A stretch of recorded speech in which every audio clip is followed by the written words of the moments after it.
जो इतिहास की दिशा बदल दे, जुनून जिससे सत्ता की नींव तक हिल जाए, सोच जो करोड़ों लोगों का भरोसा जीत ले। अब बदलने जा रहा है क्रांति का चेहरा।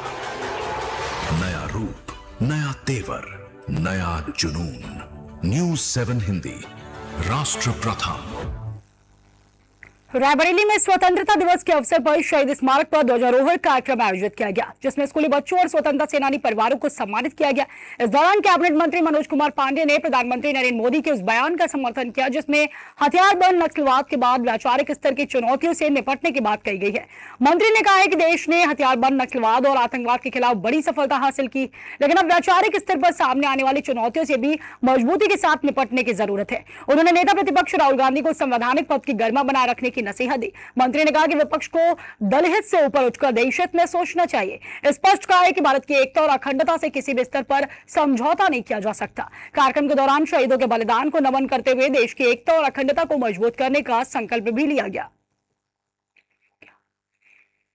130 करोड़ लोगों के लिए इससे सुखद अवसर और कोई नहीं हो सकता। ये वो दिन है जब हमारे तमाम शहीदों ने, देशभक्तों ने, हमारे स्वतंत्रता संग्राम सेनानियों ने भारत माता की आजादी के लिए उन्होंने बलिदान देकर ना जाने कितने त्याग कर कितने लोगों की जाने गई, कितनी हमारी बहनें हैं जिनकी मांग सुनी हुई है। माँ से बेटा छीना है, बेटा से पिता छीना है। एक लंबी लड़ाई के बाद हमारे स्वतंत्रता संग्राम सेनानियों ने देश को आजादी दिया और मैं समझता हूं कि भारत में रहने वाले 130 करोड़ लोगों के लिए इससे ज्यादा गर्व का और कोई दिवस नहीं हो सकता, इससे बड़ा कोई पर्व नहीं हो सकता। और हम धन्यवाद देंगे भारत के आदरणीय प्रधानमंत्री जी को, कि आदरणीय प्रधानमंत्री जी की सोच और नेतृत्व में, उनके दिशा निर्देशन में आज पूरे देश में पिछली 9 तारीख से लेकर आज तक जिस तरीके स्वतंत्रता के इस पर्व को न केवल आज सरकारी रूप में बल्कि गांव-गांव, मजरे खेत तक, मेड़ तक आज पूरा 130 करोड़ भारतवासी स्वतंत्रता के इस पर्व पर अपने इस तिरंगे के, महान तिरंगा पर आज गर्व कर रहा और कार्यक्रमों के माध्यम से आज उन्हें याद भी कर रहा है। तो मैं बधाई दूंगा देश के प्रधानमंत्री जी को, जिन्होंने एक उत्सव का रूप लगातार आज ये जो 10 दिन से लगातार चल रहा है आज पूरे भारत में देखने को मिला। और ये केवल 15 अगस्त तक सीमित नहीं है।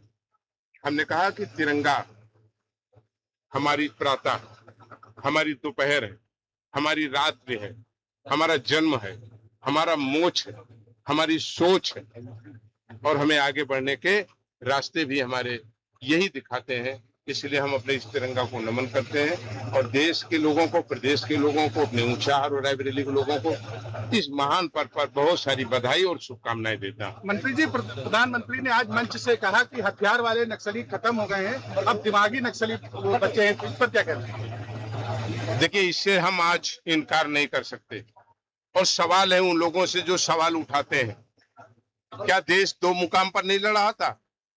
एक तरफ हमारी सेना जो बॉर्डर पर खड़ी रह करके टकटकी लगा करके दुश्मन देशों की सेनाओं का मुकाबला करती थी, एक तरफ देश आंतरिक युद्ध की ओर जा रहा था।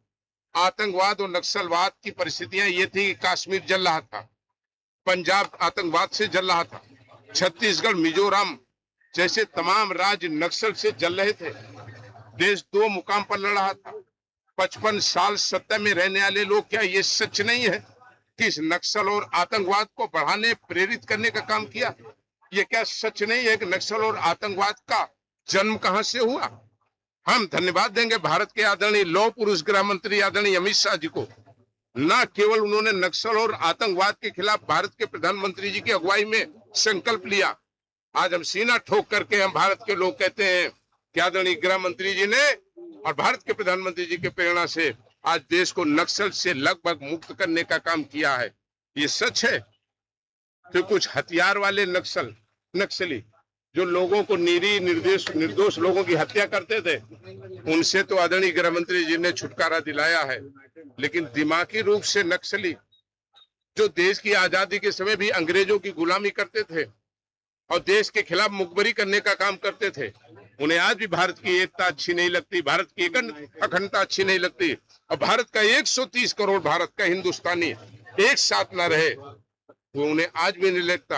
और अपनी छोटी सी राजनीति के लिए और सत्ता के लोलुप ये लोग जो देश को तोड़ने का, जातियों के नाम पर विभाजन करने का जो सपना देख रहे हैं, भारत का 130 करोड़ आदमी इनके इन सपने को कभी नहीं पूरा होगा। भारत